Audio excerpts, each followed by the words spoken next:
What do you have to say? I ain't got shit to say. I'm McKeever. I'll find my mum if she can make weight. Who's fucking next? Eternal MMA Uncensored. Alright, 3, 2, 1. Ladies and gentlemen, welcome back to this scrappy MMA hour. Ben and I here Yes. with Mitchell Tinley. How you going, Mitchell? That is the old. You are basically the XFC of the podcast. That is gone. It's obviously, of course, episode 11 of Emma Uncensored. We'll get fucking straight into it. Obviously, Ryan Gray, 50 Shades The of Ravishing one. That's your mate's nickname. Ryan's jumping in. We're going to have a chat about, just recap the whole Eternal 28. Instead of talking about bullshit, we'll get straight into it, I reckon. Hectic for me and Ryan, Jesus. You guys, stressful night. yeah, you guys cornered what? Like 7 of the 11 fights. 7 of the 11. And both of us, in the second fight, Adam and Junior Mo, so we'll talk about Adam and Junior Mo's fight because they've segued onto that perfectly. Perfect. You want me in the radio show this weekend? Sure.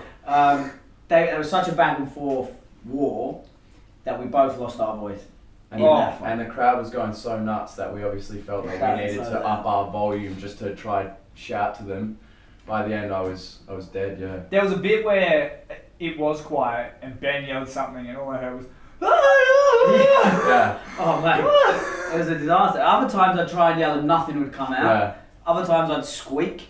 It was ridiculous. I And do then I was remember like, one point. Yeah. I walked back stage and I was like, I've got to do another 5 fights. I Yeah, don't know how I'm going to do it. That's a killer. That's actually what I tried to do when ring announcing. I was like, all right, fucking calm down this event. I was like, just they're the undercard. Treat them like the undercard. It's like, don't give them everything. And I just, every time though, I fucking can't.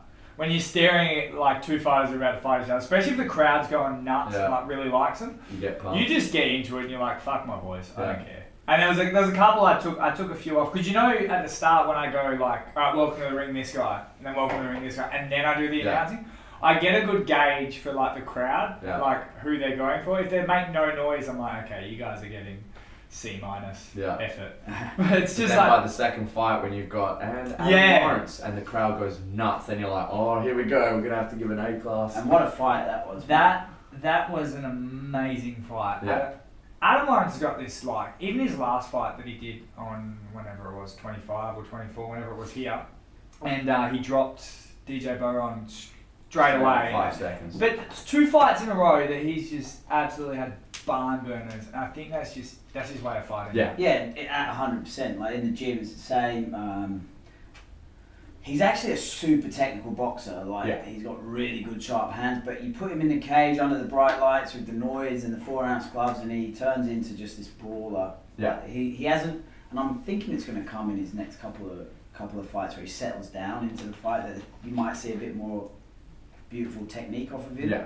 At the moment, you're seeing a raw sort of version of the full uncut, and I like it. Yeah, you know, it's like, great. But I to think know that you've got that to add to it Yeah. is even more. I think it's that especially that fight, and even his last one, they're that style of like, let's throw down, and it's who he's against. Do you think the 2 guys he fought, Junior Mo and DJ Boron, who both wanted to They fucking embrace throw that down? style, yeah. And that was no, the thing. DJ didn't really Wow, want to throw down. No, he didn't. DJ wanted to fight. He Yeah. wanted to get in close, get the fight on the floor where he wanted it. Yeah. And he wasn't shying away from that, which is to Yeah. his credit. But he definitely didn't want to throw down. Yeah, he came to fight, but he didn't come to throw He hands. didn't come that's to for this. sure. There was a point where fucking in the Junior Mo fight where Junior Mo just did that, like, let's go. Yeah, I think he 10 got seconds to go. rocked with something. He was Yeah. like, That was the let's best go. 10 seconds of a fight in Perth that we've ever had. Yeah. Like they just got up off the floor, I think. Yeah. And the 10-second clacker went, and they both just stood there and started swinging, and all the Yeah. crowd stood up on their feet, Yeah. and the noise was deafening, and it was right next to our corner, and I was just like, this is fucking what this sport is. Yeah. And that's why when obviously the decision came out and Adam lost, and you said it to him and I said it to him separately, I was like, there's no loser in that fight. There literally was no loser in that fight, because if you fight like that... Like, that's just someone's opinion on an absolute fucking war, you know? And I said to Adam backstage, you know, he was disappointed, and I said, look, at the end of the day, Junior Mo's a striker, and he took you down. Yeah. Right? So that's a little moral victory, and that is no disrespect to Junior. No, it was of a sensible course thing not. to do, and I think it won him the fight. Yeah. It showed a bit of fight IQ and a bit of experience. Yeah, it was really smart because he did it at the right point. Did it right at the right Did it times to at the win end the of the rounds. rounds and stuff like that. So Which is what you got to do. I was actually really looking forward to going up again. I've never gone up against an ATT fighter, and I know what their gym's like, and I know what our gym's like, and I knew that it was going to be fireworks, and I was so looking forward to fighting someone with that style that I knew that there was no way that could fail. And as a matchmaker, it was great. As a coach, I was excited for Adam to get to have the fight that he was really looking for. Yeah. And like you just said, that MMA was the winner in that fight. Eternal 28 was the winner in that fight. I leaned over to Cam, I was like, that's fight or not, like I'm calling it. Yeah, yeah, we knew. Yeah. There's no way you're coming close to it. No. And that's the thing, and even like you said, that last 10 seconds of was it the final round or was it the second round where they fucking that was the last round, And Cam, because Cam normally turns over and goes like, all right, let the crowd know, like it's like 30 seconds left. It was 10 seconds left, and as he turned to say that, that's when that happened, and I was like, I think they've got this. Yeah. We don't need to pump this crowd up. It was deafening. Like that was the loudest. So, I mean, that's what you got to take away, especially in your. I mean, Adam's in his amateur career. Like he's fledged as a second fight. Yeah. You know, he hasn't been training MMA that long. You know, he's still very much a work in progress. You know, very much a work in progress.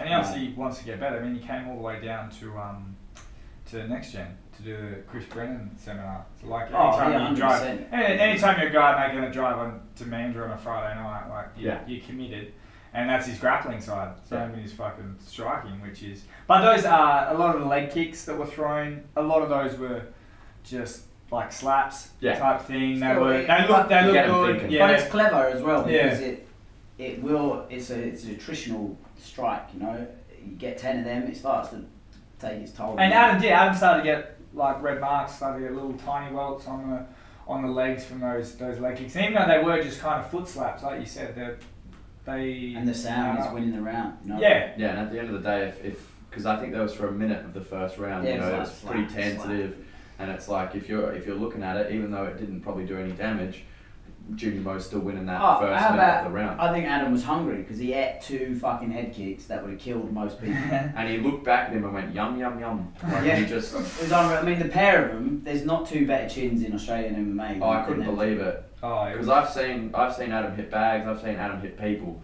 When he landed, like when Junior pushed him back and he took a few steps back and then he just planted his feet and went right, bit down his mouthpiece and threw and hit him with like a left hand right after. And Junior kind of took a step back and went, all right. I was like, oh, damn. 2 tough boys. If he didn't get knocked out by that, I don't know if he is getting knocked out. And then Adam eats a head kick, and that was great, man. It was a fucking absolute killer. But both boys, absolute credit to the sport, man. No. I mean, it's a bit shit over here in that Junior missed weight by quite a considerable margin. In any other state, he'd have points taken off of him. There's nothing set up here, so there was no punishment for Junior. So what's the rule? So normally under a kilo you lose a point. If you're overweight but so to the ground, kilo, you lose 1 point off the total score at the end. Okay. So that might change the result quite massive. I mean, I think it was 800 grams overweight, which is quite a lot. But anyway, it didn't change the result of the fight, and that's not what I'm getting at. But it could have, in another state, affected the result. And do you know what? I'm quite glad that it wasn't decided like that. Yeah. But, you know, I do think we need to put something into place here because if there's no rules against amateurs not making weight, then why do they need to? Then why would anyone fucking bother making weight? Do you know what I mean? Especially when amateurs. I mean, Adam could have said, no, I'm not taking a fight, but that's not Adam's fucking style. That's not happening. Yeah. So, but another fighter may have gone, no, I'm not going to take that fight. Yeah. You know, so anyway, I just wanted to put that out there that maybe, you know, something that we need to work with the commission with to sort out something for that. I've got no problem with it. Like, I don't think 800 grams changes a fight in any stretch of the imagination anyway. It's not like Junior come in the next day and he was 400 kilos. You know? Yeah. And so it's probably the exact same way. I'm not making any excuses. I'm just putting it out there. You know, I found out after this weekend that some of the commission listened to our podcast. What? Yeah. Mitch told me. Yeah. I don't know how true it is. Yeah, it's crazy. So yeah, we found out people actually listen to our podcast. I know, that was the number Mitch had a fan photo. Yes, I had a little girl asked for a photo. It was pretty cool. No. How cool was that? No, it was fucking awesome. I was like, what? I think I had like 4 or 5 different people come up to me and be like, oh, I listen to the podcast. And I was like, what? Like, that's crazy. Yeah. I thought it was just me hitting refresh on the thing. But obviously, before we go any further, I want to go back to the first fight. Yeah, half. Harvindar, Little yeah. half, mate. The Harvindar accountant. versus John Morton.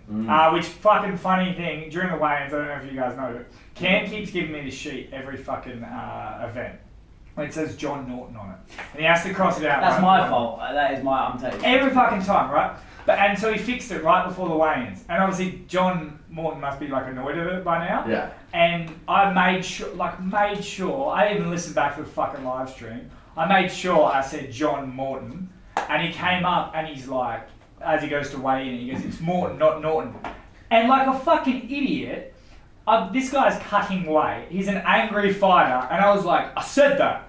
I was like, I said Morton. And he's like, you said Norton. I'm like, I said Morton. And then after a while, I was like, you know what? This guy is cutting weight. He's about to beat me. I was like, I'm going to step back. It's like, it doesn't matter. It doesn't matter. But that was the whole thing. And I always found that funny because each event, I think it's 2 or 3. My fault.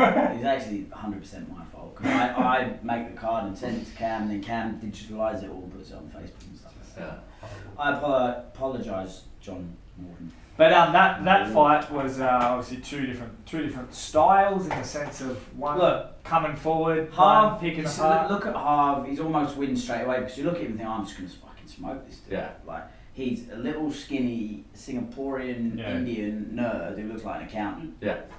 With these big hornbill fucking glasses, Coke bowl fucking bottoms. When he weighs in, you're just like, right. So who has to eat fucking 3 cheeseburgers just to be close enough to the weight for it to be made a fight. Yeah. But you see Harv train, like we obviously both train Harv and train with Harv. He trains harder than, probably only Jack Della's a harder worker in this gym than Harv. Yeah. And I spent, about a year ago, I spent at least an hour every week working with Harv on angles and movement. And he's perfected it. Well, not perfected it, perfected is strong, but he's mastered it. Yeah. He knows how to hit and not get hit, and hit you from where you're not expecting it to come. Like watching it, yes, of course he's going backwards, but he's throwing shots. It's not like he's going backwards and just fucking avoiding the fight. What he's doing is exactly what you said a couple of podcasts ago. He's just he's stinging you. He's stinging you, and then he's throwing some big ones, but he's going back because if he goes forward, he probably fucking loses that fight. But I don't know why people. It's always the guys that are the big, tough guys walking forward that always want you to walk forward. Otherwise, it's not a fight. Yeah. It's like no. You beat me if that happens. Yeah. It's like where we can both sign off on that. It's a sport. It's not a tough man competition. And that's the thing, and that's what I think people get kind of misconstrued about. Is you're right. It's a sport, and sometimes you do have to win. It's not saying. I mean, Morton was still getting kind of tagged and covered in blood. After 45 seconds, his face was covered in blood. I'm pretty sure it was the first punch. Because they walked forward, the first little exchange, Harv threw like something over the top and it boxed him right in the nose. So you can't say that no effective damage was being done because Harv hasn't a mark on him. Yeah. Exactly. And now Morton's like an he walks forward, he bites down the mouthpiece and he walks forward, and that's great. And I think that's tough as fucking shit. And I wouldn't want to go against that. But in that situation, when you're going against a guy that's got angles and can pick, he's going to win that fight. So you got to change it up, or you got to look for something different. Or it comes down to matchmaking. Yeah, and the size difference between them. I mean, John twice the size of Harv. Yeah. Harv walks around at 56 kilos. Yeah. John's probably walking around. I think he was going to do our Interclub at 61 or something like that. So at the end of the day, what I need to do as a matchmaker is give John the fight that he wants. He's had 2 fights against guys that are super technical and are going to counter punch, find angles and not get hit. I mean, both of the guys that fought John walked out without a scratch on him. So what I need to do as a matchmaker is find the fight that's going to be that go-to to give John what he needs. Is it, as a matchmaker, is there anything wrong with a guy going, I want a guy that's going to fucking absolutely throw it out with me? Is that... Not at all. Like, I put Adam and Junior Mo together. Yeah. Because I watched Junior Mo fight and I knew that he was a stand-up guy.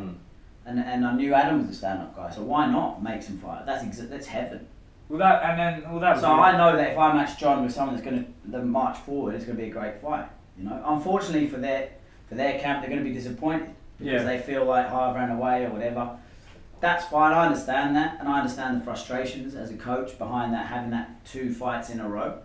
So I get that. And the other thing was, I think especially with their camp, they were a bit frustrated because I went down into the change room and I needed to get something, and I realised John Morton was like at the point where you're about to walk out, and I was like to them, like, oh, like, what are you guys doing? And they're like, oh, they said like 5 minutes till we go, and I was like, fuck, it's at least 20, 25. I was like, there's no one even in the fucking building yet. So it's like little things like that, which is probably no one's fault, but little things like that, I can see you start to build frustration where you kind of want to get out there. But, but both corners are in the same. Yeah, no, 100%, but it's like... The show got delayed. I mean, there was a queue. Apparently, someone told me there was a queue, like, down the road and around the corner, which is... We had one person at the door, so blame Eternal. Yeah.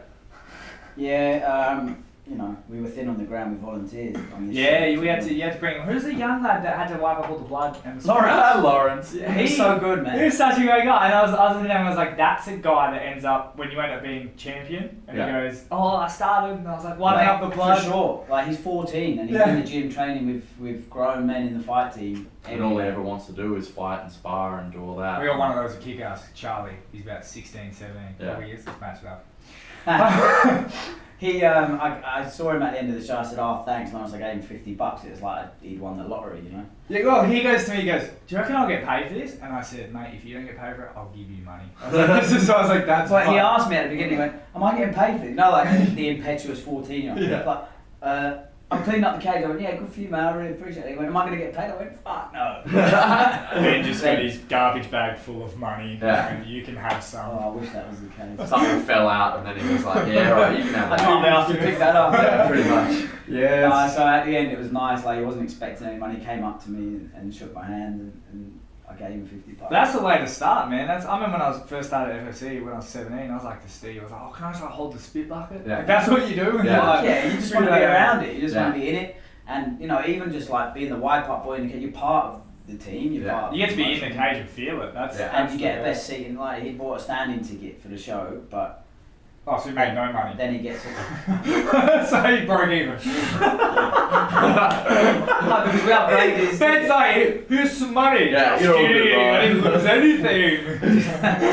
Your money back. We fucking upgraded and had ringside. VIP fucking seat. I'm gonna have to give him some more money now. Yeah, you will. We'll make sure of this. I hate you for being so bad. But going back even, we've talked about 2 fights, but how about the fact that the fucking cage, just having the cage there? Mate, the venue was amazing. just how it was meant to look. Like that. Yeah. I was a bit worried because I was thinking the cage. I was like, man, how much space is it going to take up at the Italian club? It was less than the fucking ring. It's bigger than the ring. Yeah. And we can fit more seats in a venue. It's fucking big. I don't know how the fuck that works, but I'm taking it. Yeah. The second I got to the event, I ran upstairs to look at it, and I was like, wow. It's so good. Such It's a so big good cage, seeing like perfect size it. cage. Only one thing that I think is a concern is having both fucking teams at the same door. Oh, the same cage. Stupid. Yeah, because there was only one where they both enter the same way into the ring, and you've got both. One guy's in the cage, but you've got both their teams there by the time the second guy comes in. If I don't know. I there's just heat think. between the two teams. So you're supposed to be professionals. That's true. Well, when you got Cam Murky, he's like the fucking biggest badass around. He needs to be a professional, doesn't he? But if you could see how something could happen.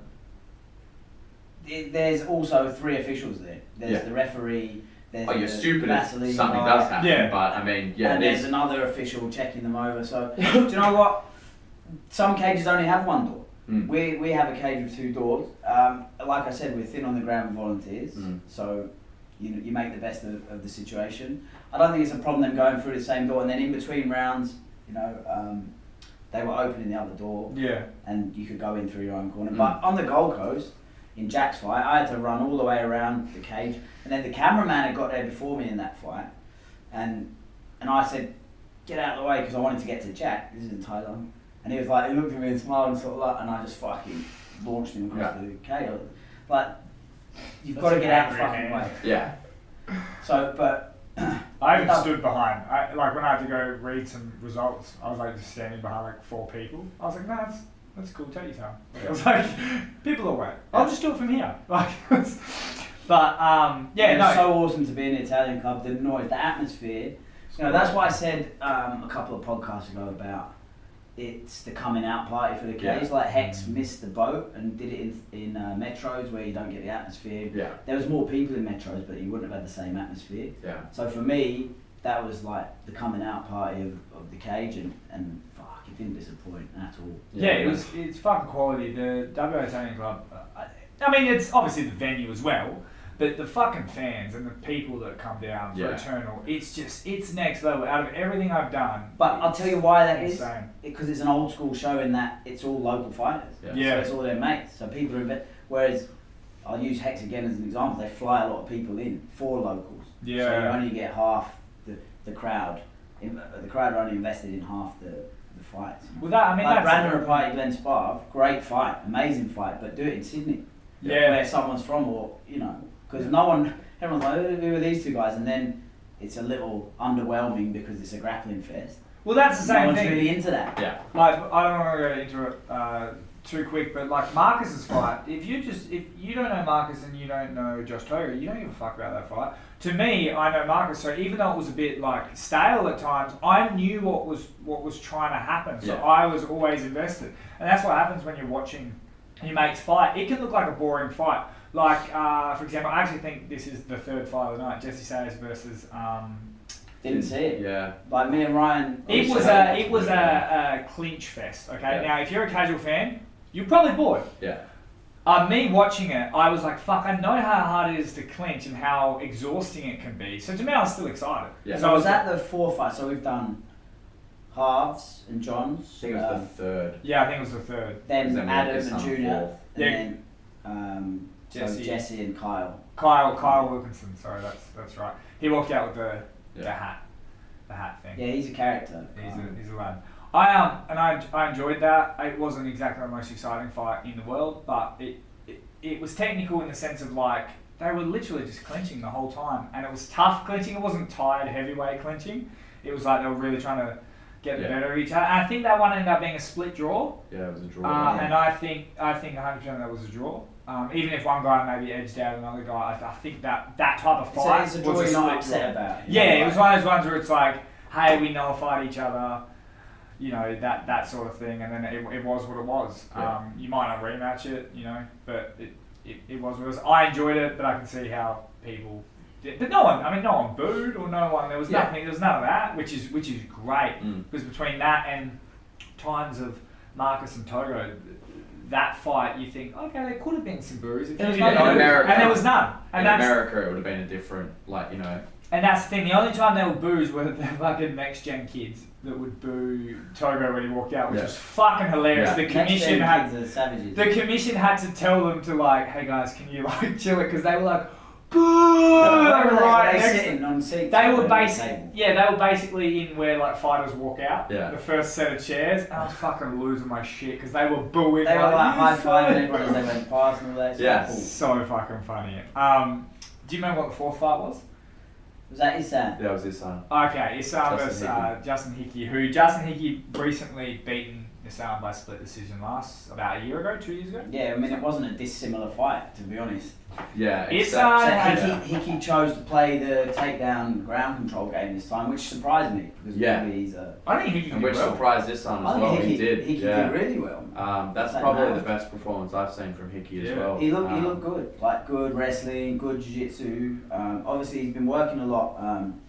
He's been sparring a lot with guys down at Kick-Ass, which is obviously obviously there's not that many MMA fighters at Overwhelm, so it's not a knock on Overwhelm. Steve is their jiu-jitsu coach anyway out there. Yeah. But to get into that bigger pond sometimes just brings your level up. Yeah, very. I trained at Overwhelm a couple of times. It's got that nice vibe of like you jiu-jitsu, but it's like and you go hard, but it's that very like flow, that AMA style jiu-jitsu.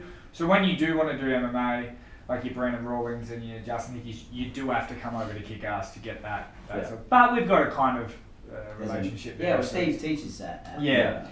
So that's sort of good. That's fantastic for Justin. He's had it rough. He wins one here, loses a couple.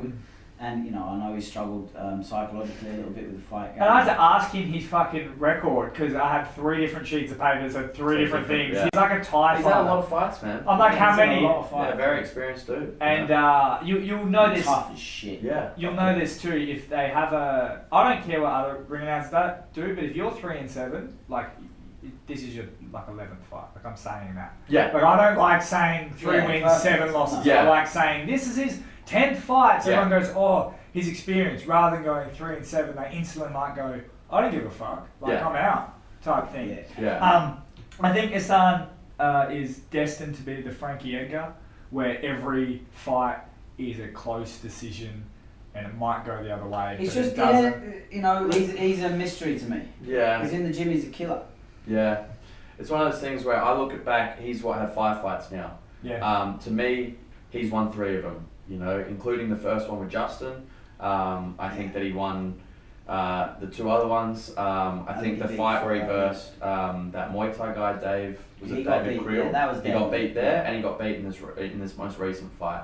But at the end of the day, when I was standing in the ring, I knew that Ihsan had lost that fight, I knew that he lost. And to me, he lost the first round pretty bad. I don't think he was expecting the takedown. Yeah. I think that he went in there with his idea in his head, like, right, I need to go out there and kill this guy now. Like, I'm sick of fucking losing. I need to go out and kill this guy. And then when he took him down straight away, I think that took him on by surprise. And when you've got 3-minute rounds, it's not easy to do work on the ground in 3-minute rounds. So he loses that round.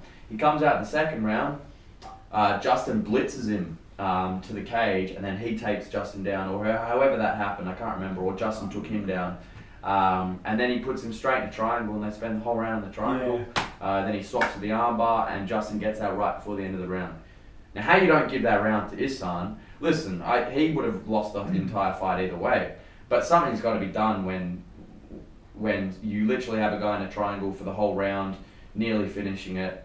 I don't know how Justin survived that triangle. If I'm 100%. Yeah, me too. Like, Yeah, I was looking at tight. it, trying to think, what could Ihsan have done better? I mean, he was striking in there. He had the head pulled down. The arm was across for the majority of the time. I mean, I think it was one of those things. He was on the ankle. He wasn't even on. It's not like he was on the foot or anything. Yeah. Like, Justin's just one. He's a tough guy. To submit Justin, I think you got to put him to sleep. Yeah. Simple as that. I thought that's what was going to happen when Ihsan cut the angle on the triangle and got under his leg.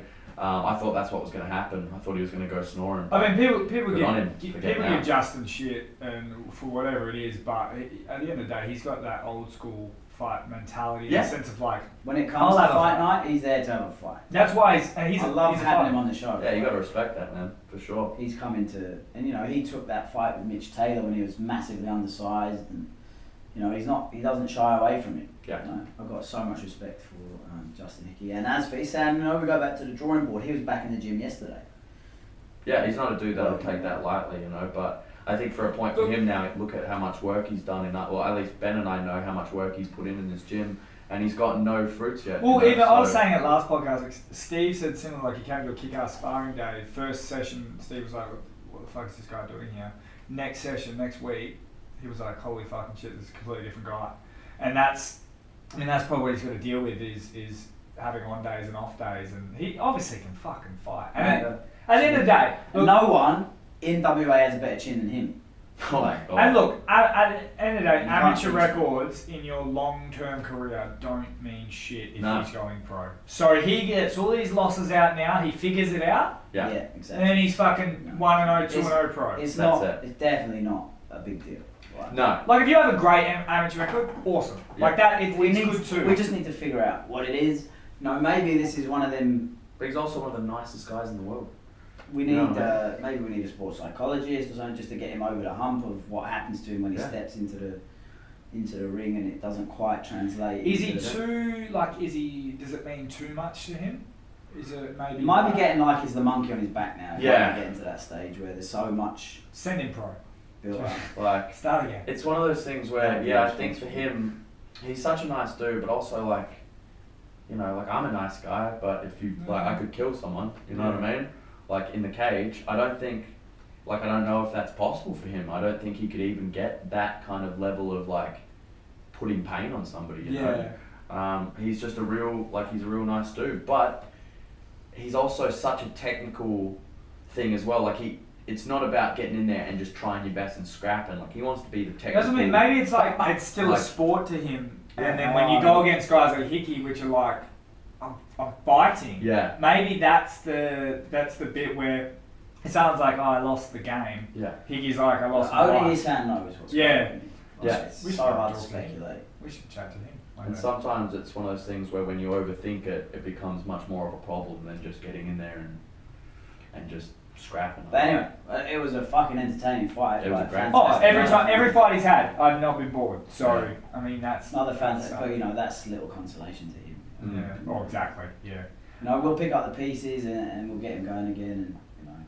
At least it's a... It's not far away, that win. Do you know what I mean? He's on the cusp of it, and For I somebody keep as good saying as him, yeah. Yeah, I keep saying it, and that's all he needs is that one performance, and I think that'll turn everything around. Yeah. So it's just building it to that point. I Yeah. don't know. I mean, he's fought on every return. I don't know if we give him a break or. Nah. It's hard to figure out what we need to do, but that's something me and him will have to sit down and talk. And I think from memory, he did want to have a little bit of a break, and then when he got offered this Hickey fight, he went, yeah, let's do it. So he probably will want a bit of a break maybe till the end of the year or something, and then. Well, there's not going to Sort be it an out for turn him. until February by the looks of things. Why? So yeah, there you go. I'm trying to cultivate this hair, mate. I can't handle all the stress. So that puts into that one, and then there was next fight was Dishon Ravindran. He was. No, I don't think it was. I think Was it? Pablo, wasn't it? No, it Pablo, Daniel Fuller even, and Axel. Oh yeah, Bonal. Fuller. So Come in. who's Oh, Mitch Ben. oh, it's Come the in champ. Bantamweight champ. Internal bantamweight. Oh, he doesn't want to come in now. Now that he has to talk. Oh, Mitch man. Mitch might. So Shied away from confident. them. So confident in life, but Yeah. podcast. No. He's not a social media whore like the rest of us. Yeah, no, we do love it. Yeah, so what was that? Axel Hang on a minute, Bonal. I'm going to tell So you. I didn't see it either. So Axel Bonal versus Daniel Fuller. Yeah, you gotta get the fucking fight card. That one was hard for me to No, watch. doesn't get any more authentic, doesn't it? Axel Daniel Fuller, yeah. Yeah. Again, I didn't see that one. It was a hard one to watch. Obviously, I know Axel. Trained him a couple of times. As in, he's with the good guys, I'm with the shit guys. And it's just me shadowboxing by myself. watching him. You don't have to put yourself down all the time. But yeah, him versus Daniel Fuller, I really had... You're a weapon. I had Axel winning this fight like easily. I thought he was going to take him down, arm triangle, over. Something like that. And Daniel just caught him. He just did. Axel threw a kick, hands were down. Pablo was before Ihsan. We've missed him out completely. We'll have to go back to him. But yeah, Daniel caught him, and then he was out with the first punch type thing. Couple punches, back of the head, but not like sort of that's just the way you fall type thing. Yeah. There was no complaints on either side. Ref stopped it. That's all it was. 26 seconds, I think. So there are fights like that where I personally don't know. You've never had a loss that quick, so you can't really. You don't know what. I think you don't. My coach once lost in the UFC in pretty quick. My old coach in pretty quick fashion, and it's almost better to lose that way. Anyone can get caught with a punch. It's almost better to lose like that than to take a 3-round sustained beating. Yeah. It doesn't really prove anything other than you got caught. I think the other way around too. Like I think it was a good enough win for Daniel Fuller. It's not like it was a fluke punch. Like he set everything up and he was throwing, so he can take something away from that win. But yeah, I think you're right with that loss. It shouldn't Axel should be like it's one of them. It's fighting and you get clipped. That's it. It's not like Axel was fucking teeing off on him and smashing him up and outclassing him. He tagged him. Yeah, I remember saying in Daniel Fuller and Ihsan's fight, I was really impressed by Daniel's explosiveness. Like at one point he just stepped forward and just the speed on how quick he came in and he's just got thumped Ihsan, and Ihsan just made it because he's got a good style and a good sort of all those MMA 24/7. Let's be real, that a lot of other gyms don't regard them very highly at all, but they are showing up. They are They've had doing, 2 real strong showing. I mean, they've had 90% wins, I think. they're starting to do really well. Where before it was MMA 24/7 was you'd think of their MMA scene similar to the AMA scene, where it was AMA only focused on jiu-jitsu and they've got 1 or 2 guys that did MMA. When now MMA 24/7, man, their whole fucking team did extremely well. Extremely. I don't know how many fucking tables they sold, but one table, but a lot of tickets. There was a lot of MMA 24/7 people there, and they were going absolutely nuts. And yeah, Daniel Fuller just had a great fight. He asked for the mic. Cam said no. I gave it to him because fuck Cam. If you knock a guy out, I'll tell you this now. If you knock a guy out in under 30 seconds, I don't care if it's fucking 12 and we're getting 5 commission. You get the microphone. You should be I will allowed pay to, that fine. for sure. That's like you earn that. Like if you win a decision, you might not get the mic. If you knock a guy out in 30 seconds, you can fucking have the microphone. Yeah, right? sure. No, that would be Perry talking with the microphone straight after. Danny Fuller, obviously great fight. Axel just got caught. It doesn't reflect, the skill too much. Yeah, people don't talk all the time. That's the sport. 4-ounce gloves and fucking. And that happened. Everyone trains hard. What do I mean? There's no one these days that's not training hard. You know what I mean? You can get. You bob when you should have weaved, you slip when you should have, leaned back, and you get caught. It happens. And what we have like 2 or 3 fights that went fucking under 30 seconds, under a minute. Well, Pablo against George the grapplers ended in a KO. Yeah. Yes, we'll go back to that. Pablo Torrealba. Because one of the most cerebral fighters I've ever met. I have the pleasure of training him. He's like a sponge. He made a mistake. He hung around in an area where you can't hang around especially with a massive, explosive dude like George. Oh, George is, he had that. Obviously, they're both jiu-jitsu. Who's that old French fighter, the massive dude that Pat Barry fought had that? Check Congo. That is George. Yeah. Very, very similar. Yeah, I think Open Guard, they did a write-up about it. They said Yoel Romero. Yeah, he's got that explosive, and he came out with his belt, which is always cool. Like you're always like, this is a jiu-jitsu guy. He's a blue belt, but he's like one of those blue belts that's next level blue belt. Too good to be a blue belt. Yeah, they're like those. Kind of they're taking it a lot more serious, and he came out, and even in his introduction, he was like on his knees, like you'd be like waiting to learn a technique, and he was facing the other way, and he was just kind of zenning out. George was just in his own zone, and I was like, this is fucking cool. Like I've never enjoyed someone who's not even looking at me. I was like, this is insane. But it was like, yeah, he's a beast, man. He was just kind of, it's like he was like a king of the mental fucking sort of stabilization. He was just kind of in it, and then when they got into the fight, you didn't really know what was going to happen. I was hoping it was going to be grappling. I wanted it to go to the floor and see the grapple. Yeah, but obviously George had off right there. Yeah, I think anytime when you get an explosive fighter versus like a kind of greyhound, lean cardio kind of dude, you're going to have these times where like the explosive dude, if he explodes and it hits you, it's going to be trouble. But if he doesn't and then the cardio dude takes over, then it's going to be all, it's going to be one-sided either way. You know what I mean? And that's what happened. Sadly, Pablo was on the wrong side of the one side. And we were so ready for a grappling match. We even had Diogo Sony as the ref. Really? It was like going to be a high-level jits. Yeah. And it was just like, no, see you later. And talks Pablo after, he's just it was like he was just really understanding the whole situation. Yeah, that's Pablo. Like it was so bizarre, and I really liked it to see a fighter that was like, because he was like, oh man, it was so weird getting knocked out. He was like, it was so interesting. Yeah. Like it wasn't like, oh man, it sucks, I hate life. Yeah. It was like such a bizarre feeling. Yeah. I remember when he expressed his interest in doing MMA. He was like, I don't feel like I can be a black belt in jiu-jitsu not having tried my skills in MMA. Yeah. Like I want to. So he still hasn't seen his jiu-jitsu skills in MMA, unfortunately. Yeah. We never got that far, but I mean, in true Pablo fashion, he came up to me at the end of the show when we were packing up and, went into quite a lot of detail about his thoughts and where he goes moving forward, and he's definitely wants to step in there and do it again. Like he's like, I'm not satisfied with that. I didn't really achieve what I wanted to achieve. I want to do it again. Yeah, he's a dude where I've sat and talked with him for hours after a jiu-jitsu class, and you just like listen to the way that he views it, and it's like it's not like learning moves, it's like learning mentalities and like learning like how to assess a situation or something. That's where his like yeah, I don't see, even that's what I'm understand trying to promote with you guys and my guys in the advanced classes now. I'm not necessarily teaching specific moves. I can't remember the word I was using. I'm teaching kind of mentalities. and No, ideas. philosophies almost. Yeah. Like I'm saying, this is the position. These are the most likely things that are going to happen. Yeah. So it's not like you have to do this, and this. Yeah. Because everyone's past that level now. Yeah. They all know that shit anyway. Yeah. It's like we theorise a little bit Yeah. about the position and Well, that is play that- around with it. Yeah, that is the next level. You know what I And mean? that's where different. all the guys are at out here, out the back in the advanced class. It's not.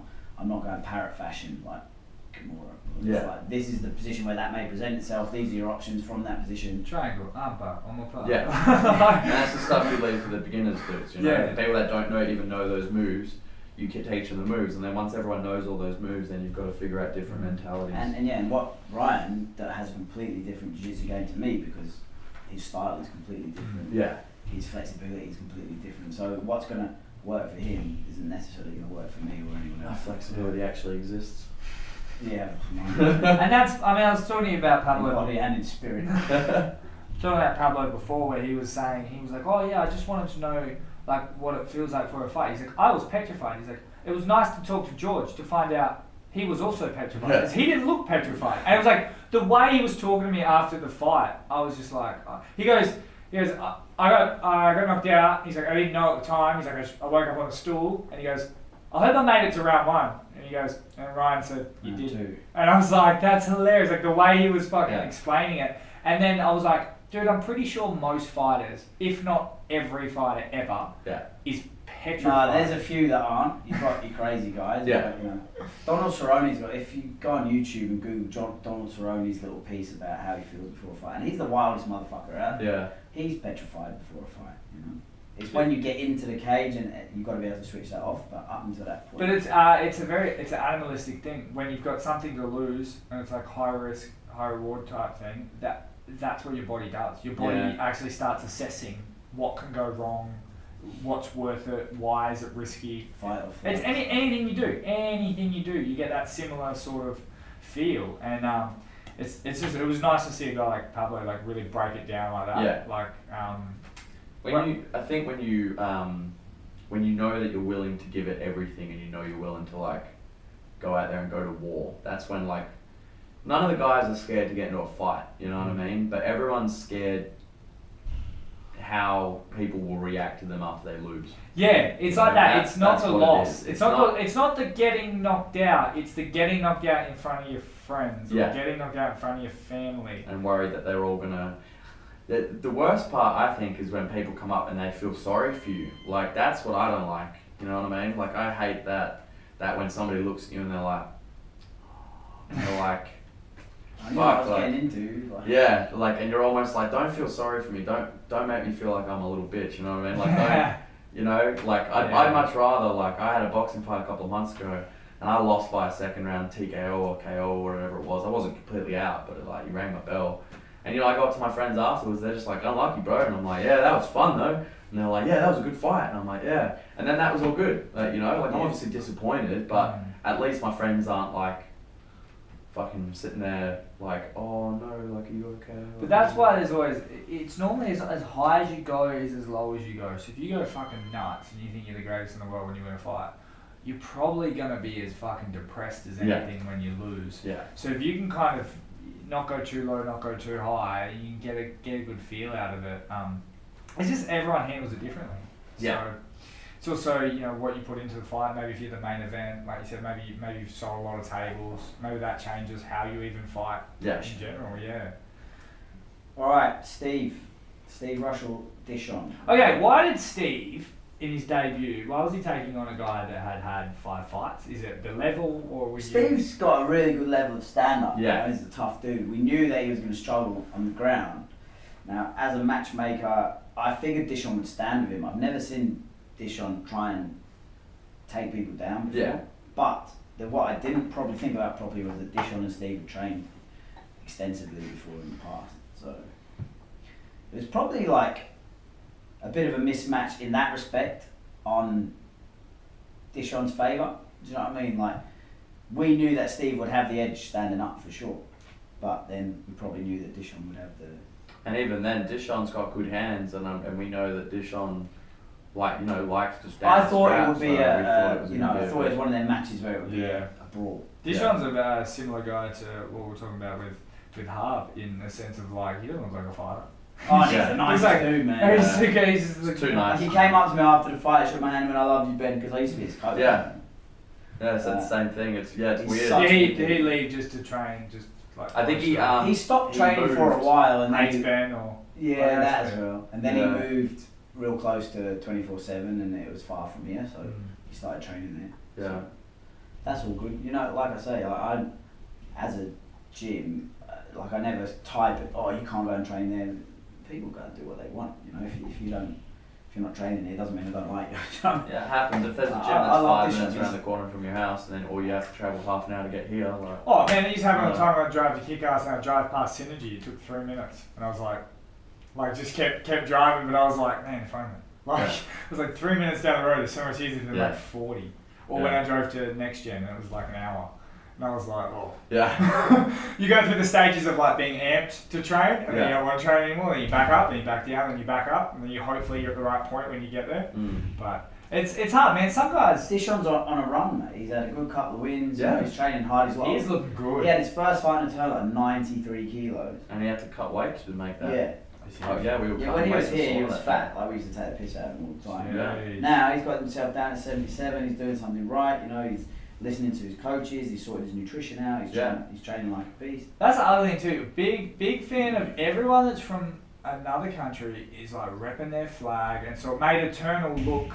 Multicultural. Yeah, like it looked great, and I love saying like this guy from this by way of like, and it's a completely different country. It's cool. It makes it feel like you said multicultural, and it gives it that like country on his back type thing. But yeah, I think he looked extremely well. I didn't know if that was necessarily Dishon doing so well, or if it was just Steve Russ, like his first fight. I'd never seen him before, so I wasn't. I think it's been both, you know. It's a smart for Dishon. Obviously, he knew that he's going to have, at least he's got a real fight in his hands if he stands up with the guy, and it'll probably be a quick night if he takes him down. And you know, Steve's obviously been working extensively on trying not to get taken down, and I think it's just one of those things where, especially Steve's been away a lot this year as well, so we haven't had that consistent training. So now we're going to get a good, you know, however many months there is until February. Yeah. And we knew that Steve was raring to go out there. Yeah, Steve wanted to fight. And I think it comes down time to like when it's your first MMA fight and you've been working all this like anti-wrestling, you know, wrestling defense, and then it just happens in 2 seconds in a fight, you know what I mean? Then it's like you've got that 2 seconds to snap onto that, and it's like when you haven't been doing it that long. He also had that, you know how the Chuck Liddell style of like when you get taken down, you're almost fighting to get back up before you even hit the ground. Yeah. Where Steve, I felt, hit the ground, then thought, what am I doing to get back up? It's not natural to Steve. You know, Steve's a stand-up fighter. Yeah. It's definitely not subconscious for him yet. Yeah. You know, and hopefully this next 5 months, you know, he'll focus. Like he could almost get away with not training stand-up. Do you know what I mean? His stand-up. Well, yeah, it's at that point now where he you needs to just wrestle and do jiu-jitsu for the next And fight. that was that Dishon one by Rear Naked. Yeah, I think I gotta apologise to him because Cam's like, when we're doing the post-fight, he was like, knockout, and we were like, damn, for what? And he was like, submission night, and I was like, Drillich, like just really quickly, like said it in his head, he's like, yeah. And I was like, I wondered if that's what he already had written down, or if I was just like, Drillich. Yeah. But, you know, that was a great submission. Yeah, it was great. Yeah. But that moves into Mark McKeever versus Josh Togo, which, the first pro fight, and it felt, you don't notice it when you're watching. Like amateurs look like pros, like when you're watching it, because it's like two dudes fight. There's no pads. But when it goes to the pro, you feel that everything's a bit harder and everything hits a bit faster. Yeah, and there's a bit more calm. Yeah, and it's a little bit more. And it's almost not as like. I'm not going to say messy because I didn't think any of the amateur fights were messy, but it's like frantic. You've got two guys that are like, they know that this other dude's legit, and they know that if they make the wrong move, they're gonna get hurt. You know, this is the game we play, and there's no just like rushing in there with just like putting your chin down. Rah, you know, you're gonna get those fights sometimes, but yeah, there's obviously a lot more respect when you know a guy's a professional who's undefeated with 2-0 like Josh Togo was, you know. Yeah. And now he's 3-0, so yeah, it was a good fight. And again, actually, I think he was 3-0. I think now he's 4-0. Yeah, I think he had a fight shortly before. Okay. But yeah, again, another ATT guy. They're not, you know, they've got a solid program down there. They're all Is he off? Over. You You can fucking say You're on the it. scrappy MMA hour now. That's just fucking elite. Lucky we wouldn't notice. Yeah, so Macca, he had a tough weight cut, and he, you know, being in true Macca style, he won't attribute any of. He won't. But it definitely takes a toll on you, you know. We're not gonna say how much he cut, but it was enough to notice. It takes its toll on you. It does. Like if you know he got it wrong a little bit with the amount of weight he left himself to cut. Well, we had him on a couple of weeks ago. He was talking about the hardest bit is dieting, not necessarily the weight cut, but it's the actual dieting. And then, I mean, that played a factor because the dieting obviously didn't go as well. He had to cut a bigger amount of weight. Yeah. The weight cut. I mean, he was. And, you know, and it showed to me, like for someone who knows him, and he'll never admit it. He won't. He's just not that type of guy. And it takes nothing away from Josh. Take nothing away from Josh at all. Josh's performance was professional.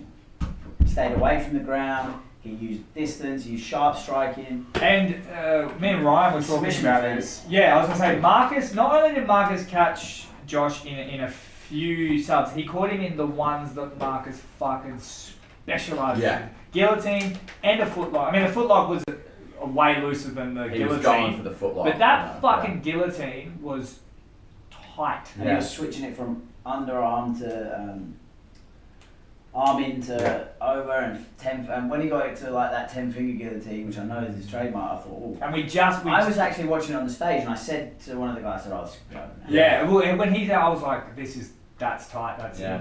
And I mean, we just come off. Chris Brennan was just here. He kills in a guillotine, and he was working with Marcus with things like that. So I was almost certain that was over. Yeah. So the fact that Josh got out of that was so impressive. And then they obviously they worked back to their feet, went to the other rounds, came back out. Josh looked so fast and so sharp, fluid. man. His kicks were coming out. He's on spinning kicks that were just grazing Marcus's face. But if he was any closer, they would have done some real he's damage. got talent, man. He has got talent, and that he's undefeated for a reason. And you know, it wasn't the most exciting fight in the world, but sometimes they're not because both guys want to win. Yeah. So they're not going to just for the crowd, Adam Morrison Jr. mow it. Yeah. If that professional, there's a lot more at stake, you know. Yeah. Amateur fights, you know, win or lose, like we said before, it's not the end of the world.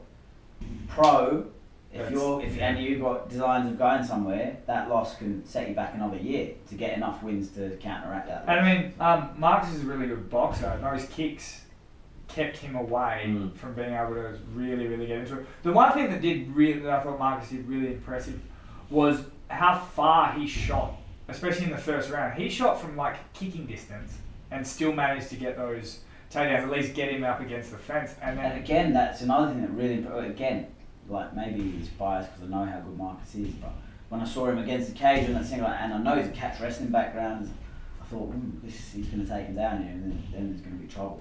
And Josh was just on it. Yeah. He'd obviously done his research. You know, they're not messing about down there. They research who their opponents are, and mate, credit to Josh. That's a big win. Like even though Marcus has only had one fight, it's not. Yeah, he's more than a. Yeah, he's not a one fight guy. Like maybe in ring experience or whatever, cage experience or whatever. Or the cut, the weight cut. Yeah, weight cut obviously. But yeah, I mean that's a huge win for Josh. Even though no one outside of Perth knows who Marcus is necessarily. For Josh to have Marcus' scalp on his resume is big. I like to think that Australian top team, if you didn't know them in Perth, like you do now, like I like to think that. Yeah, they came here and they have got some killers. Absolutely. There's killers. 20, 30 fighters on that fight team. It's ridiculous. It is. Absolutely, and they've all got that similar style of like just ready to throw. It's like I don't know if they do tryouts. Yeah, I'm excited on the card. And then in the weirdest thing possible, we went from pro to amateur. Because Marcus is Anthony Drillich's coach, that's why. And but we also went to a guy that had fought pro and then is now back in amateur, which I have fucking no idea how we're doing. It's the A class, B class thing again. It's weird. They're both categorised as pro in the West Coast, so there's nothing to stop you going up and down. And Ricky, being having no fight experience, didn't want to fight with elbows. You know, he's got a career and a job outside of him. Yeah. Again, he's another one. He's a friend of Pablo's. That's how he came to train with me. and he just wanted to experience MMA. Fight we're talking about, belt. obviously Ricky Luzny versus Sophia Funaki. What's Ricky's ground experience like? He's a purple belt. But he's one of those guys that, for me, it was probably one of my favourite fights of the night, in that I just watched him grow through the fight. In 9 minutes, he went from being a scared, massive scared guy to having so much fun. He looked, at the start of that fight, it looked like when you're a little kid and someone's like, put your hands up, and you're like, that's literally what Ricky looked like at the start of the night. It looked like he was like, I don't really know what's happening, these are where my hands, I think they're supposed to go. By the end of the night, he fucking knew exactly what he was doing. Bouncing around, throwing double jabs, leg kicks, And Sofia's got that Mark Hunt style of like low hands, but he knows what he's doing with his hands, and he looked in far better shape than he did against who was the other guy last week nearly tried to throw him out of the ring? Callum. Yeah, that one. He had a bit of extra weight there, and seeing him now, he was like, he didn't take this fight lightly. No, Dave was saying to me he trained with Seita in the lead up to this fight. And he fought on the Hex card. Yeah. So he's been active, really, really active. It was a good fight, man. It's good heavyweight. Two heavyweights that had definitely enough cardio to go the rounds. Ricky wanted another 2 rounds at the end. He was bouncing after. He was having a laugh. The decision, I think, was correct. You know, it was close. It was another one that could have gone either way for me. But I haven't got any problem with that decision. It depends what you're looking for as a judge, and you can't. They fucking tested out the ring, that's for sure. Those fucking leg sweeps and having a 120 kilo guy hit the ring, it was like, okay, that's it's good. It's good to have heavyweights in the card. I mean, sometimes heavyweight fights either end in knockouts or like drawn out decisions, and we got a drawn out decision, but it was a good. It wasn't like it was fun. Yeah, it wasn't sloppy. It wasn't. I mean, now Sofia's just got that low hand style. But it was 2 technical guys. Like, it wasn't yeah. 2. Yeah. So there was no haymakers being thrown or anything like that. Really, it was an enjoyable fight. Yeah. Then we had the co-main, where Anthony Drillich, Familari, which was my favourite to call, like my favourite intros. For some, the crowd was into it. Familari is a character, mate. He's what he loves fighting. He's had a lot of fights. You know, he's had a decent tie record before he moved over to MMA. He's had a lot of MMA fights. He likes to fight, man. Yeah. And this is to any fucking fighter out there. Put the shit you've done on that little form you got to fill out, because it makes your intro sound so cooler. Yeah. So much cooler. Like everyone listening goes, oh, that's what he's done. Like, I think some guys leave stuff off because they can't be bothered to fill the form. Or if I say BJ's a brown belt, they're like, oh, he'll think I'm a grappler. Like maybe it's a secret. Like, trust me, they already know. Yeah. Like, they're not just like, oh, what? He's a striker. Yeah. Just put what you know in, because like I didn't know Mark had won some WKF Fighter of the Year thing, but instantly being able to say that. It just gives that next notch up where people go like, oh, okay, this is get real pumped. And they're like, oh yeah, this guy's legit. They really get into it, like the nicknames and all that sort of shit's great. And having MMA 24/7 there, like I was saying, they were going nuts from. It would have been like 150 MMA 24 with all the tickets they'd sold in there. They were insane. Because I remember a couple of eternals ago. I mean, it obviously whatever fighters are there determine generally how many fucking people are going to watch. But MMA 24/7, I think the last event. 3 tables.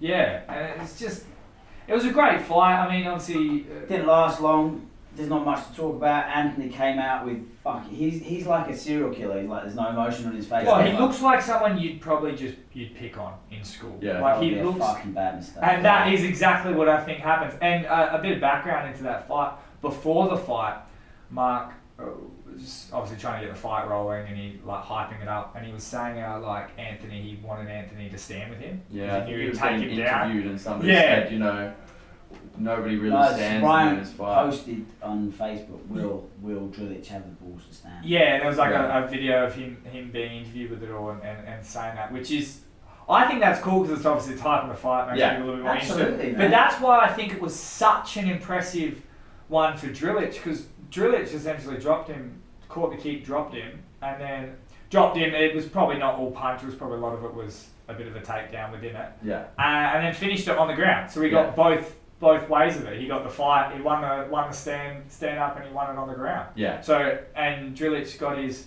We were talking about it all in before. under 30 seconds. It's kind of like it was his rear naked choke, but there was no hooks. It was that lean forward sort of.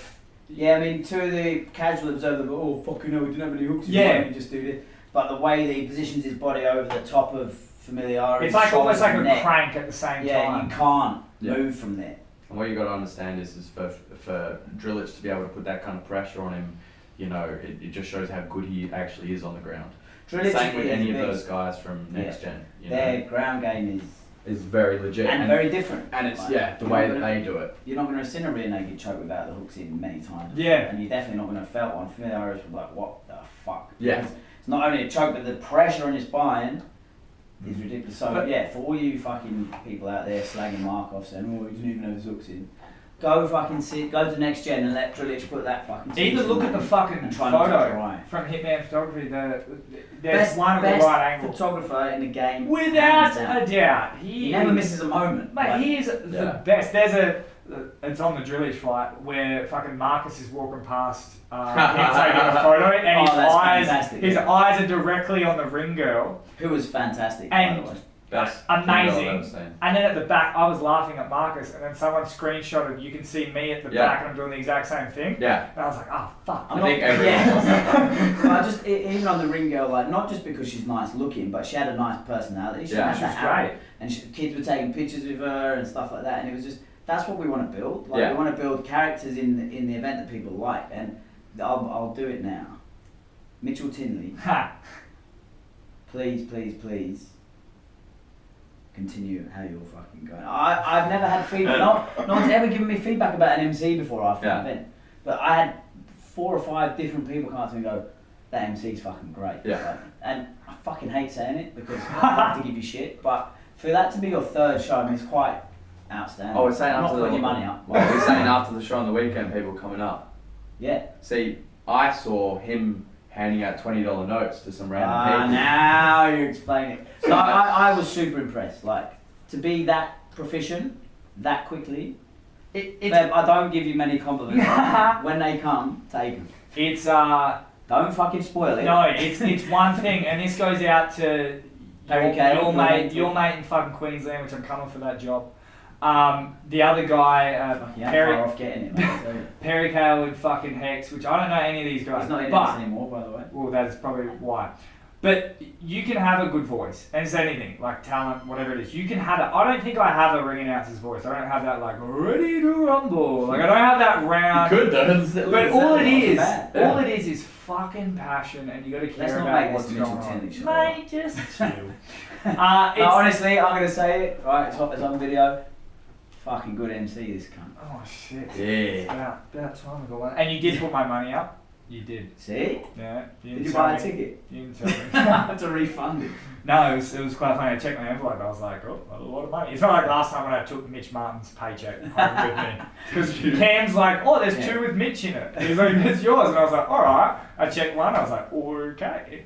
And then Mitch Martin wanted to get paid, but surprisingly, you know, if it was anyone else, I would have knocked down. No, honestly, it just adds to the when you said you wanted to do it, and I was like, and this is no disrespect to CJ who was working for a tournament before, but I wanted tournament to be different. Like when I saw in the ring girls out for this one, I got offered the 2 ring girls that did Hex, and I was like, I don't want anything that anyone else has had. Like, fuck Hex, you know. I don't want their ring girls. I don't want their ring announcer. I don't want that. I want Eternal to be different, and I want us to build our own personality. And people get invested. Then they're not. Oh yeah, I like it that night. It's exciting. You know, the ring announcer's good. The ring girl's really cool. Like the fights are all really good. You know, it's the whole package, not just about the fights. I want to build that where everyone's into everything about the show. The cage looks really good. The officials look good. I mean, it might not spring to your mind, but I saw the picture of all the officials together in the cage afterwards in all their Engage. That was worth Shout out to Engage for sponsoring the event as well. But yeah, it's just I want Eternal to be an event that's synonymous with quality throughout, not just the fights, but every part of it. Yeah, well done. Thanks for stepping up. Took you fucking couple of events, but mate, I fucking killed it from day one. Don't give me shit. Took you a couple of events to get going. Well, I'm moving on to the real star of the show. Mate, I'm like, go to the commentators because I want to do commentating as well, but you were like, no. And you Yeah, can't and do both, Mitch. And how right was I? Oh, mate, you were fucking killing. Dan Peeney, I can't believe I didn't fucking put him forward earlier because that was a solid decision. You didn't put him forward. That's what I said. That's what I said. I fucking... You usually is. I said... I've only got one that I worked. wish I did because Dan is so knowledgeable and he's got that English charm. He's a Scouser, cheeky Scouser, mate, and everyone loves cheeky Scouser. But he's actually, you can understand what the fuck he says, whereas a lot of Scousers you can't. And anyone out there, Sorry, Dan Fishy. Dan Peeney can fucking fight. Like he gets cut pretty easy. His only problem is he gets cut easy. So there's a lot of scar tissue, and obviously you don't. They're big targets when you fight. But if he wanted to, he could fight pro straight away, and he would be good. And so hopefully he does get into Eternal one day and have a fight. But yeah, so he knows what he's doing. He's purple belt, and he's got that catch wrestling style. He knows all the guys. And then you've got Jake, on the other hand, who brings the sort of yin to the yang. So Yeah. Jake's a really good brown belt, competes all over the country in jiu-jitsu and wins, you know. But he's an MMA fan, he's knowledgeable, he knows the fighters as well, he knows the scene here in Perth. And they just made a really nice combination of, like, you had a bit of a calmer guy and then Dan was bringing a colour to it, whereas Jake was like... But even Jake had his little cheeky moments, and I just thought they worked really well together. They didn't interrupt each other, one of them didn't talk over the other one at any time. I've only listened to a little bit of their commentary, but it was fantastic from what I heard. And I haven't seen the stream. You lot have probably seen it more. So Jake Anderson, you're out of a job too. Jake's fine. That's the gravy on the chip. Jake comes out of gyms like that. When then we moved into obviously the main event, which Oh mate, by this stage, it had been a bit of a torrid night for me, I'll be honest. And Josh actually said to me when I was backstage with him, he went, "You alright?" Because he could tell it had weighed on me, you know, like, because I'll be fair, over the last 18 months, we're not used to losing in the gym. So it's hard when it comes yeah, so what you had win, 7 loss, fights, loss, 2 wins, 5 losses. Loss. Yeah, so that's really You good. know what, and as a coach, it is disappointing, but I'm not disappointed in anyone. Like, no one went out there and was a complete lemon, you know, like everyone went out there and did their fucking best, and that's all I ever ask, and I say it time and time again. You go out there, you do your fucking best, and you go out on your shield, win, lose or draw, I'll be proud of you. And there's your fucking thinking of if MMA Clinic, if Eternal's just done to help them out. I've never matched Well, that's exactly what I was about to say. Yeah. Like, there is some, you know, I'm not going to name who, but like there's some promotions around the country and there's some gyms that will specifically set up fighters for their guys that are just some random Balinese dude that's come in with no experience, and then you got Ben who only puts us up against the hardest. But people. that's the thing. Look, Clinic. I matched the guys the other way. Yeah, exactly. But now look at the guys at the top. Like, we're undefeated as a pro outfit this year. We Yeah. haven't lost a pro fight because of the way the guys have been matched throughout their careers. But they can hang at the top level. So Josh Della versus Brandon Ropati. And Brandon Ropati, for those who don't know, is a fucking stud. he has a win over UFC. The guy that just beat Rashad Sam Evans in Alvey. the UFC, Brandon Ropati beat him. Sam Alvey? Yeah. Brandon Ropati is as you would have seen if you watched the fight, a real slick striker, physically imposing man. Massive. He walked into the cage at 96 kilos. For an That's 80. a weight class and a bit up. He would have been a heavyweight at that weight, so he walks around as a heavyweight. He is. Josh. And he has the scariest cauliflower ear I've ever seen in my life. Yeah, it was gonna be wasn't it? Fucking. I was like, that is a scary. Josh was using it as a target. I remember seeing that ear on the day of the weigh-ins and I said something. I You might have said said it it to to me. you. I was like, what? It's like a cone. It was insane. It's not That's only just badass. fat out, but it like Yeah, it's points fantastic. I out. wish It was I had like, wow. That's badass fucking grappler ear. And Josh coming into the cage, I actually thought Josh looked a bit dry. He looked like loose, but concerning he didn't look like he'd got a sweat up in the back. No, they dried. I had We to have stop to dry them. them off. I had to stop them. I was like, don't dry yourself off. We want you to be slippy, because Jack was tearing him down backstage. Because he came out and he looked extremely dry just compared to the last time, and he almost looked a bit like not ready. He looked ready, but he looked way more cautious than. This was the first time that he's actually had legitimate respect. Not legitimate respect, that's the wrong word, but he really respected Brandon, and he knew. Oh well, look. That Before this fight, Brandon Ropati was in a class above. You look at it on paper. I said to Josh above. backstage, "This is your coming out party." Yeah. Like, and boy, you know, was it. You beat this guy, and people have to start talking about you as the best middleweight in. That's how quick it can happen, because you even go back a couple of weeks ago and you would have heard us talk so much, talk Josh Della up so much, and it does sound like it's just like, but what has he done? What has he done? What has he done? It takes one fucking fight. Yeah. Brandon Ropati. Now say it's like, oh, Steve, we want to do a middleweight belt. Say beat Steve. Now all of a sudden he's in the UFC. Yeah. It can, for a guy like Josh, it can take 2-3 fights, and then you go, oh, they were right. Yeah. And that's what it is. Obviously, Josh has to win those fights. And not only was it an important fight in that respect, but he actually was the main event. It had been a bad night for the gym, and he felt that, and he felt it off me, which is really unprofessional of me. But I just can't help it. It's just who I am. If I'm disappointed and a bit flat, I'm going to be. You know, it was a hard night for me as a coach, and Josh felt that. And he took that on his shoulders and went out there and fucking turned the night around. The fucking knees to the body hurt my soul. Like, they were about between me and you away, and Josh was laying like, Brandon was sort of, not turtled up, but he was in that sort of shelled up position. And Josh was looking for stuff and just threw those knees into the body, and it fucking hurt my soul. Like, there's times through the early card where I was like, yeah, I could be a fighter. Then you're watching that Josh fight and you're like, Josh, show those knees, and you're like, nah, I might just hang here for a bit. It comes down to what Steve said when Steve was on. He went, Josh has got just the right amount of cunt in him. Yep. He gets you in a bad position, you're going to know. And it's like when John Jones head kicked Cormier, and the elbows and they weren't even like the forearms that he was throwing for the ground and pound against Cormier. They were very similar to what Josh was doing, where he was just fucking throwing everything into it. Yeah, it was just next level. Now I couldn't see this edge. I don't know if there was a behind the head, a back of the head. I don't know what that was. Simo was on it. To be fair, he was almost too close. You know, like he was almost fucking. It looked like he was going to stop it. Like, at one point, I thought he did. And I think we spoke both to Simo. reacted to He it. did this. He kept touching Josh like this.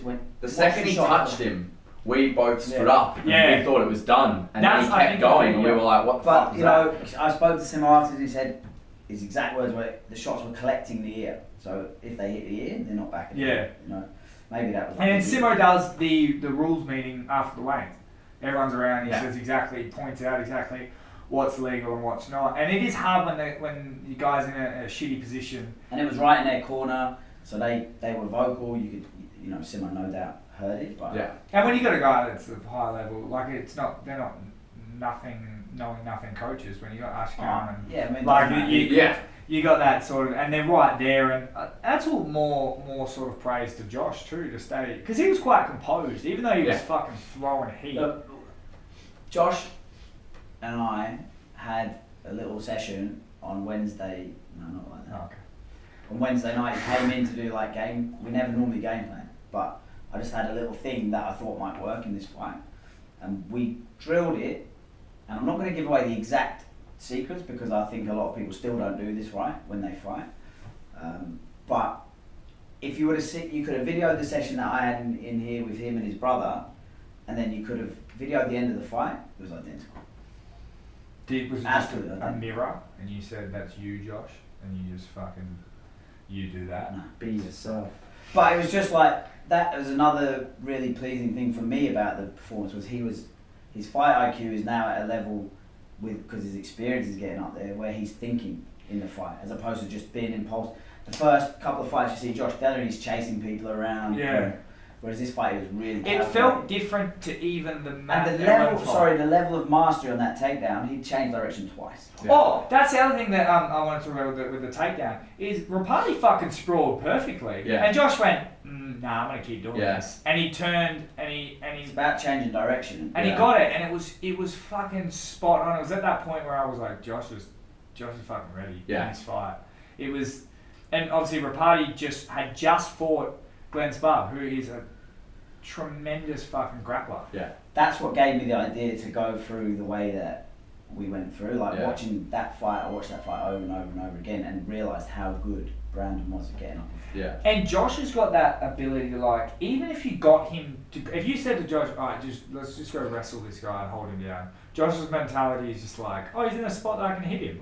and it becomes We exciting. would never, like in this gym, my favourite word, and you might have heard it on numerous occasions on the night, is damage. Like the minute you're in a position, because it comes. Something happened. I don't know which fight it was, but it might have been even been Ricky's, where I think he had Zafita in a spot and he almost let him go or something. He kind of like heard him and stopped, and you were like damage because it was like he's obviously had a good Mitch position. Martin will tell you a story about that as well. Like, it's all like, and now Mitch does it. He does exactly. Mitch doesn't shout anything else out. There was one point where he's in the corner and I was trying to say something and I heard damage, and I was like, Mitch. It comes from Mark Fury, who was like my first like big time coach from the States, and you know, had many champions, and that was his mantra, was like any position you can, just do damage. Like even if you lose the position, if it's a transition or something like that, and you feel like it might be not going your way, just get a couple of shots off. Like, Speaking of fucking corners, that just takes me back to when Cam was in Drillich's corner. And he was just like, he ain't got nothing, he ain't got shit. And it's like, no, it's not nothing technical, but it's just like hearing Cam, who's like the scariest guy in the world, going like, he ain't got shit. I was across the cage. You go all American. I was like, oh fuck, yeah, had an accent and everything, it was great.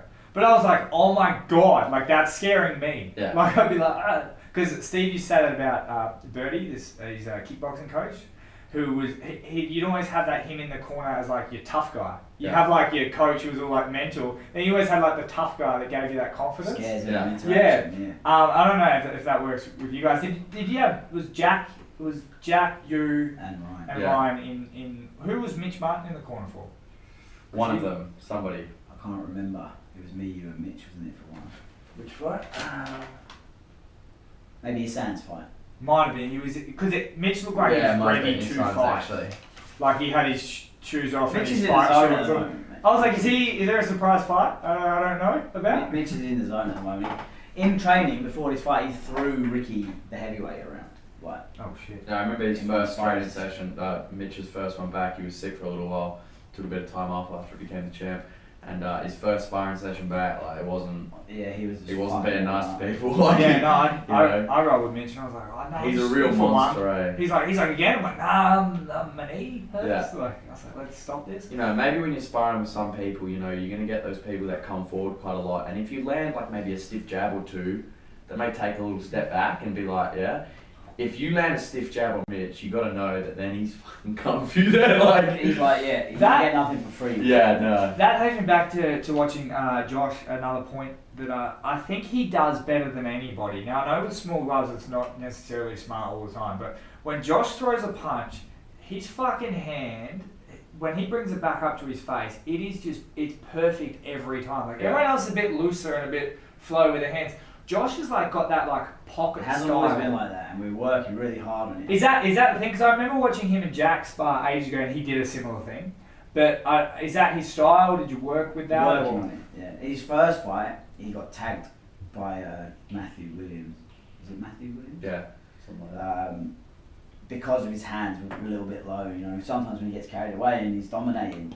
But I think again it comes down to Ropati being such a good fighter that you know the level of stand up in the start of that fight was just phenomenal. Like, It was insane. to watch guys go into the body and kicking heads and stuff like that with the ease that they did, and they're both high level. Like, And Josh has a pretty amazing left head kick. Yeah. It's he so opened the fight with fluid. that head kick. I was like, "Ooh." It's so fucking fluid Yeah. to the point where it's like as quick as he can throw a left body rip is as quick as he can throw that left head kick. Yeah. And it's just they're the same and he doesn't throw it hard. And there's it's no just kind switch of, on it either. But so yeah, there's no shot. It's like a taekwondo that is one. just saying you better keep your hands up, mate. Yeah. Yeah. Because I can hit you with this. And then he goes to the body. I don't know if that's the setup, but it's almost like he throws the head kick to get the hands higher, Yeah.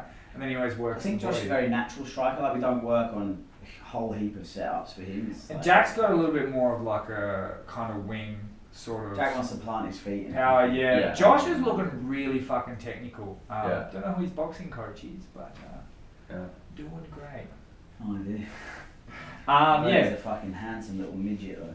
So what? I'm right. All right. Let's Oh, wrap this sorry. up. You were talking about Mitch Martin earlier. Is there news on his fight? He was the weekend. Not yet, no. No. Why the fucking can't say it? Because This is a there weird uncensored yet. It's Well, yeah, censored. there is news on his fight, but he doesn't know it yet, so I'm not telling you before I tell him. Why the fuck would Cam tell me before he? That's silly. Anyway. Well, there you go. You guys sort Well, of we know. can just get him in here now. I just want to cap it off, you know. I'm so grateful to the crowd, to the fighters, to everyone. Like, me and Cam work so fucking hard. Like, honestly, I'm not just saying it. But it's all worth it, all the sleepless nights and the last 3 days before the show, you know, we were fucking insanely busy, running around, setting the venue up, picking people up from there. We had 8 fly-ins this time, in total with the stream and all that. So, yeah, just to see the night come off like it did, the cage and all that kind of stuff, just fantastic. I can't wait for the next one. Yeah. Normally after the shows I'm a bit like, oh fucking hell, I need a year off. But I'm like, oh, it's a shame we can't squeeze one in this year, but I'm in London for 2 weeks, or England for 2 weeks. And we can't get another one in? Just won't get another one in. Oh, I'll have to We've got October the 21st, so Eternal 29. We'll talk more about that next week. We must get Izzy Fiti Kefu on next week. I want his opinion on who is now his #1 contender. He must have watched that fight, surely. Yeah, he definitely. So, do we have any?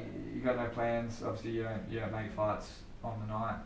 What's your deal with that? When do you sit down and go? I'm already thinking about it, like it's non-stop. Like the day after, I think, oh, he'd match up really well with him. I might give him anything. But probably next week, I'll sit down and start writing some things down and approaching people and trying to get some fights locked in, which gives everyone, you know, a nice break. But then they can have their Christmas, enjoy themselves, and then take that nice training camp of about 6-7 weeks at the beginning of the year. Alright. Well, that's great. Obviously, thanks everyone for coming down, and thanks for listening to the podcast. Thanks, Ravishing 50 Shades Ryan Gray. Yeah, good to be podcasting with you again, mate. And I'm going to make this public as well. The weekend, you know, we had a lot of work on, and I really couldn't do it without Ryan. So it's good fun. I'm very grateful to have Ryan as part of my team. Always. Clear for life, baby. We get pretty gay in the last 5 minutes.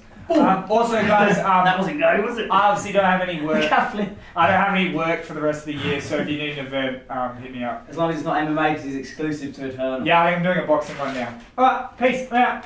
Oh! Last night. Eternal MMA Uncensored.